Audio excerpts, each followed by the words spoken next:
Welcome to my YouTube channel. Dear friends, जैसा कि मैंने अपनी पहली वीडियो में बताया था कि मैं सबसे पहले हिस्ट्री ऑफ इंग्लिश लिटरेचर की सीरीज स्टार्ट करूंगा। तो उसमें एंग्लो सैक्सन से लेकर मॉडर्न एज तक तमाम जो एजेस के फीचर हैं, उसकी कैरेक्टरिस्टिक्स हैं, राइटर्स हैं और हिस्टोरिकल बैकग्राउंड को हम डिस्कस करेंगे। तो आज हमारा पहला टॉपिक है, वो है एंग्लो सैक्सन एज, जिसे हम ओल्ड इंग्लिश पीरियड भी कहते हैं। तो जो स्टार्ट होता है 450 से 1066 तक। इस एज की हम चार चीज़ें करेंगे। Historical background of the age, इस एज का तारीखी बैकग्राउंड क्या था, और एंग्लो सैक्सन का कल्चर क्या था, और literary writers of the age, Anglo Saxon के इंपॉर्टेंट लिटरेरी राइटर्स कौन से थे जिन्होंने लिटरेचर लिखा। तो चौथा पॉइंट है literature and literary characteristics of the age. तो सबसे और एंड पे हम बात करेंगे एंड ऑफ एंग्लो सैक्सन के, एंग्लो सैक्सन का एंड कैसे हुआ। आइए स्टार्ट करते हैं। पहला जो पॉइंट है वो है historical background of the age. इसमें थोड़ा सा आपको ये बताना है कि जगह जहाँ पे एंग्लो सैक्सन, ये जो जर्मैनिक ट्राइब थे, ये आबाद हुए, तो यहाँ पे सबसे इनसे पहले कौन रहता था? ये जो जर्मैनिक ट्राइब हैं, थ्री ट्राइब्स थे, एंग्लो सैक्सन और ज्यूट्स। तीसरा कबीला है, वो आगे चल के मैं आपको उसके बारे में बताऊंगा। तो एंग्लो सैक्सन है, ये जो कबाइल थे जिस जगह पे इंग्लैंड में, बरतानिया में उस वक्त इसको कहते थे ब्रिटन्स। तो केल्ट्स या ब्रिटन्स इसको कहते थे। इस जगह पे एंग्लो सैक्सन आबाद हुए 450 से 1066 तक। और इनसे पहले इस जगह पे कौन रहते थे, ये थोड़ा सा बैकग्राउंड हमने समझना है। तो इस जगह पे जो केल्ट्स ब्रिटन्स हैं, इस पे रहते थे सबसे पहले केल्ट्स, जो इनके इस जगह में ओरिजिनल इनहेबिटेंट थे, ओल्ड इनहेबिटेंट थे। तो ये रहते थे। इन पे रोमन ने अटैक किया, क्योंकि उस वक्त रोमन एम्पायर काफ़ी हद तक, वेस्टर्न रोमन एम्पायर दूर दराज तक फैल फैल रही थी यूरोप के डिफरेंट कंट्रीज में, और उनको वो अपनी टेरिटरी बना रहे थे।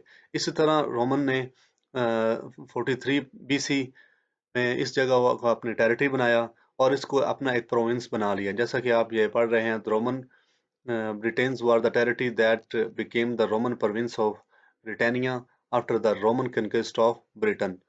तो ये आगे एक और बात है कि उसके बाद रोमन पे भी बहुत सारे जो ट्राइब्स थे, उन्होंने अटैक किया। जो नॉर्दर्न बरतानिया था, वहाँ के जो ट्राइब्स थे, स्कॉटलैंड के, आयरलैंड के, तो उन्होंने इन पे अटैक किया। तो इस वजह से इन्होंने एक वॉल बनाई थी जिसे कहते हैं हेनरियन वॉल। तो इन जो ट्राइब से बचने के लिए इन्होंने ये हेनरियन वॉल बनाई। ये जो रोमन थे, ये 410 में वापस चले गए, क्योंकि इनकी जो अपना सेंट्रल एम्पायर है, city of Rome was under the attack and the empire was falling apart. तो उनकी अपनी जो एम्पायर है, they were under the risk of attacking by the other group of tribes. तो दूसरे जो ट्राइब्स थे वो उन पे कब्जा कर रहे थे, अटैक कर रहे थे, जिसकी वजह से रोमन वापस चले गए। होनोरियस एक लास्ट जो रोमन एम्परर था, तो जो जाने लगा, तो उसने लेटर लिखा इनको, केल्ट्स को, कि अब हम जाने लगे, ये आपकी अपनी ज़मीन है और आपने खुद इसका दिफा करना है। अब 410 में तो चले गए, रोमन्स चले गए। तो 410 से 450 तक, ये 40 साल के दौरान और भी कबाइल, मुख्तलिफ कबाइल थे, वो इस जगह पे कब्जा करते रहे। ये कैल्ट इतने पावरफुल नहीं थे, ये डिफेंड कर सकते थे। तो इन्होंने इनवाइट किया एंग्लो सैक्सन और ज्यूट्स, तीन कबाइल को। तो मुख्तलिफ पॉइंट ऑफ व्यू है, मुख्तलिफ आरा है, इसके ओपिनियन है इसके बारे में कि जर्मैनिक ट्राइब क्यों आए। ये जो तीन ट्राइब हैं एंग्लो सैक्सन, पहला ये है कि ये जो कैल्ट्स है, इन्होंने इनवाइट किया था क्योंकि इन पे मुसलसल अटैक हो रहे थे। मुख्तलिफ इनके जो नेबर इनके नेबर में जो कबाइल थे वो अटैक कर रहे थे, तो इन्होंने इनसे हेल्प मांगी, तो ये आए। दूसरी बात ये है कि एंग्लो सैक्सन जहाँ से आए थे, वो आगे चल के मैं आपको बताता हूँ। तो उस जगह पे को फर्टाइल एग्रीकल्चर लैंड नहीं थी, या वो एक न्यू एग्रीकल्चर लैंड की तलाश में थे। तो क्योंकि जिस जगह पे रह रहे थे, वहाँ पे कॉन्स्टेंटली जो है ना, फ्रिक्वेंटली फ्लड आ रहा था, तो इस वजह से वो इस जगह पे आ गए। तो इन्होंने, एंग्लो सैक्सन ने अब तकरीबन 500 साल तक हुकूमत की। अ, ये जो जगह है केल्ट्स, ब्रिटन्स। तो आगे ये दो मैप हैं। ये वो हैंड्रिन वाल है जो मैंने आपको बताया था कि रोमन ने जो नॉर्दर्न इंग्लैंड है, यहाँ पे स्कॉटलैंड है, इन यहाँ से बचने के लिए, इन जो कबाइल आते थे अटैक करने के लिए, इनसे बचने के लिए यहाँ पे एक वॉल बनाई थी। ये अब लिखा हुआ है हैंड्रिन वॉल।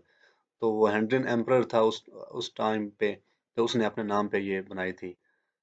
तो उसके बाद ये तो जो थे एंग्लो सैक्सन से पहले रोमन रहते थे बर्तानिया में, जो आज का इंग्लैंड है। तो इसके बाद जैसा कि मैंने पहले आपको बताया कि ये जो ओरिजिनल इनहैबिटेंट थे केल्ट्स, इन्होंने 3 ट्राइब को इनवाइट किया। तो ये जो आप लाइन देख रहे हैं, एंगल, ज्यूट एंड सैक्सन, ये 3 ट्राइब्स थे। ये येलो लाइन रेफर करती है एंगल्स को, ये यहाँ से आबाद हुए। और ये नॉर्थम्ब्रिया और मर्सिया, ये यहाँ पे इन्होंने बसेरा किया, ये यहाँ पे सेटल हुए। तो उसके बाद ज्यूट्स, ये जो ब्लू लाइन है, ये यहाँ पे वेसेक्स में आए। और सैक्सन जो है, ये रेड लाइन है, ये ईस्ट एंग्लिया। इस तरह करके ये है जर्मनी। ये नॉर्दर्न जर्मैनिक ट्राइब थे जर्मनी से, यानी कि नॉर्थ जर्मैनिक ट्राइब थे, और ये रह रहे थे एक इलाका है स्कैंडिनेविया। ये स्कैंडिनेविया, ये है स्वीडन, सॉरी, ये डेनमार्क है। तो ये नॉर्वे है। तो ये स्वीडन है। ये इनको बेसिकली कहते हैं स्कैंडिनेवियन कंट्री। तो स्कैंडिनेवियन पेनिनसुला, ये एक ज्योग्राफी की टर्म है। तो इसमें 3 कंट्री, बेसिकली 5 कंट्रीज आती हैं। तो यहाँ पे मैप पे 3 कंट्रीज दिखाई दे रही हैं। तो ये जो इलाका है, ये है स्कैंडिनेविया। ये बेसिकली जर्मैनिक ट्राइब थे, ये जर्मनी है, ये नॉर्थर्न जर्मनी में एक इलाका है स्कैंडिनेविया। तो ये पार्ट है डेनमार्क का। तो ये यहाँ से इस जगह पे आया इंग्लैंड, जो आज का इंग्लैंड है, यहाँ पे ये। तो आगे इनका कल्चर देख रहे हैं। जैसे ये इंग्लैंड में आए, तो इन्होंने इसको 7 हिस्सों में डिवाइड कर दिया, यानी कि 7 एंग्लो सैक्सन किंगडम, यानी कि इन्होंने 7 किंगडम में इसे डिवाइड कर दिया। ये जो आगे 7 किंगडम के नाम हैं, आप पढ़ सकते हैं। उसके बाद ये मैप में भी आपको नज़र आ रहा है कि ये 7 किंगडम किस तरह उन्होंने इनको डिवाइड किया। तो उसके बाद रिलीजन की बात करें, तो जब रोमन आए थे उस वक्त भी क्रिश्चियनिटी थी। रोमन अपने साथ एक क्रिश्चियन रिलीजन लेके आए थे। तो ये उनका रिलीजन क्रिश्चियन, वो वापस चले गया। जब एंग्लो सैक्सन आए, ये पेगन थे, इनका कोई रिलीजन नहीं था। बाद में जब रोमन पोप ने दो तीन सेंट्स, रिलीजियस मॉन्क भेजे, तो उन्होंने आके प्रीच किया और बहुत सारे लोगों को क्रिश्चियनिटी में कन्वर्ट कर दिया। तो इस तरह फिर ये आहिस्ता आहिस्ता, पहले ये पेगन थे, इनके मुख्तलिफ ये गॉड्स को फॉलो करते थे। हर गॉड अपनी एक एक्सपर्टी रखता था, जिस तरह बारिश का खुदा है, इस तरह करके उन्होंने अपने गॉड एंड गॉडेसेस को फॉलो करते थे। तो जब क्रिश्चियनिटी आई, तो मुख्तलिफ सेंट्स आए यहाँ पे। Saint Columba and Saint Augustine, ये बहुत फेमस सेंट्स हैं, मॉन्क्स हैं। ये यहाँ पे उन्होंने क्रिश्चियनिटी को प्रमोट किया और बहुत सारे लोगों को कन्वर्ट किया इनटू क्रिश्चियनिटी। तो आगे लैंग्वेज की बात करें, इनकी ओल्ड इंग्लिश थी, तो जिसमें जर्मैनिक डायलेक्ट। तो अगर मेजर जॉनरा की बात करें, इस दौर में होता था पोइट्री, क्योंकि दुनिया की जो मोस्ट लिटरेचर है ना, चाहे पंजाबी है, इंग्लिश है, उर्दू है, पर्शियन है, हिंदी है, तो उसका आगाज़ पोइट्री से हुआ। इस तरह इंग्लिश का भी आगाज़ पोइट्री से हुआ। तो जिस तरह कि मैंने पहले आपको बताया कि वो पेगन थे, उनका रिलीजन क्रिश्चियनिटी नहीं था, तो वो पेगन लिटरेचर लिखते थे उस वक़्त। जब उसके बाद जब इन्होंने क्रिश्चियनिटी को कबूल किया, तो उन्होंने रिलीजियस पोइट्री लिखना शुरू कर दी। तो 2 मेजर पोइट्स हैं इस एज के, कैडीमन एंड साइन वुल्फ, ये हैं रिलीजियस पोइट्स। तो कैडमन की फेमस जो पोइम है, वो हिम है। तो उसमें वो खुदा की तारीफ करते हैं। और सैन वुल्फ की जो है Juliana, the feats of apostles Christ and Elene, ये इसकी फेमस हैं। तो उसके बाद आते हैं प्रोज एंड प्रोज राइटर्स। दो मेजर प्रोज राइटर थे, Alfred the Great and Aelfric. तो इसने लेटिन क्रॉनिकल्स को इंग्लिश में ट्रांसलेट किया, और एल्फ्रिक का lives of saint and homilies, ये इसका ग्रेट वर्क है, फेमस वर्क है। तो अगर फेमस पोएम की बात करें, ब्यूवुल्फ है, द सीफेरर है, द वंडरर है, ये इनके अलावा पोएम्स हैं, ये रिलीजियस पोइट्स के अलावा। आगे हम करते हैं कि इस एज में जो पोइट्री थी उसकी कैरेक्टरिस्टिक्स क्या थी। दरअसल वो वॉरियर्स थे, तो they were found of singing about battles, gods and their ancestral heroes, कि जिन्होंने एंसेस्ट्रल हीरो जिन्होंने अपनी होमलैंड को प्रोटेक्ट करने के लिए अपनी जानें कुर्बान की, तो उनके बारे में, रिलीजन के बारे में ये सॉन्ग जो है ना सिंग किया करते थे। So these songs were of religion, wars, and agriculture that marked the beginning of English poetry in the Old English period. जहाँ से इंग्लिश पोइट्री का, ओल्ड इंग्लिश पोइट्री का आगाज होता है। बेसिकली ये थ्री टाइप्स ऑफ पोइट्री थी, तो आपने ये याद रखना है। हीरोइक एंड एपिक पोइम्स थी, इसकी जो एग्जांपल है ब्यूवुल्फ। तो रिलीजियस पोइम्स थी जिसमें क्राइस्ट और हिम, जिस तरह पहले मैंने आपको बताया इनके राइटर्स के बारे में भी। और पर्सनल या लिरिक पोइट्रीज होती थी, जिसमें द सीफेरर है, द वंडर्ड है। द सीफेरर में hardship of life in the wintry sea, तो वंडर्ड में ये एलर्जी है। तो the story of a deprived man, deprive of his kinsman and seeking peace in life, जो अपने फैमिली से जुदा हो गया, तो काफ़ी ट्रेजिक जो है ना लाइफ वो फेस कर रहा है। तो उस वजह से ना वो अपनी जो हार्डशिप है, प्रॉब्लम है, उनको जो है ना डिस्कस कर रहा है, या उनको उसके बारे में बता रहा था। इनके अलावा हीरोइक एंड एपिक पोइम के अलावा, रिलीजियस पोइम और पर्सनल या लिरिक पोइट्री के अलावा ओरल लिटरेचर होता था, जिस तरह सरमन्स, रिडल्स, हैजियोग्राफी, इस टाइप का लिटरेचर एक पर्सन से दूसरे पर्सन तक ट्रांसफर होता था। तो कोई खास किस्म का लिटरेचर इसलिए नहीं था क्योंकि मुसलसल वार्स हो रही थी, इन्वेडर्स आ रहे थे, और प्रिंटिंग प्रेस भी नहीं थी, इस वजह से कोई खास किस्म का ऐसा लिटरेचर नहीं है जो।